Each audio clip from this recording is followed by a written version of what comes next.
Mano po, ninang. Ikaw na ba yung inaanak ko? Naku, parang kailan lang. Ngayon dalaga ka na. 10 years old na po. Ito, nak, 50 pesos. Pagpasensyahan mo na. Pobre ngayon ang ninang. Bawi na lang next year. Ganyan din po yung sinabi nyo nung nakaraang Pasko. Ganun ba? Bawi ka na lang nak sa pagkain. Meron ditong spaghetti, pansit, ham, salad. Bawi na lang sa pagkain.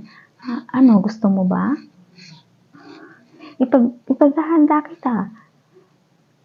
Promise, sa susunod na Pasko, magiging 100 na yung ibibigay sa'yo ng ninang. Alam mo, ninang, paulit-ulit kayo. Nung nakaraang Pasko, sinabi niyo rin po yun sa akin eh. Pero, 50 pesos pa rin. Ngayon 10 years old na ako, 50 pesos pa rin.